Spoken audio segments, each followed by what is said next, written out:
sir এক সংখ্যাটো কিয় মৌলিক সংখ্যা বুলি নকয় why 1 is not regarded as a prime number আজি শিকিল 1 ক কিয় মৌলিক সংখ্যা বুলি নকয় 1 ক কিয় মৌলিক সংখ্যা বুলি নকয় হেতু জনাৰ আগতে তুমি জানিব লাগিব মৌলিক সংখ্যা কাক কয়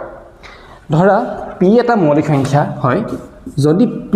সংখ্যাটো মৌলিক হ'বলৈ হয় তেতিয়াহলে ইয়াৰ দুটা উৎপাদক লাগিব এটা এক হ'ব আৰু এটা নিজেই সংখ্যাটো হ'ব যেটো হ'ব ইয়াত p উদাহৰণ স্বৰূপে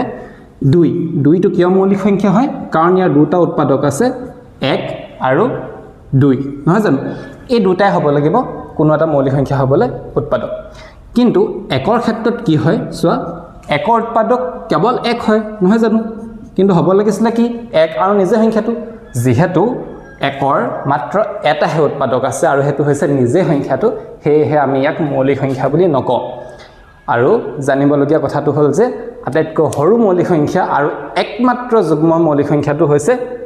2 কেনেকুৱা লাগিলে কনসেপ্ট কমেন্ট সেকশনত জনাব যদি ভাল লাগিলে চেনেলটো সাবস্ক্ৰাইব কৰি দিয়া ভিডিওটো লাইক কৰি দিয়া থ্যাংক ইউ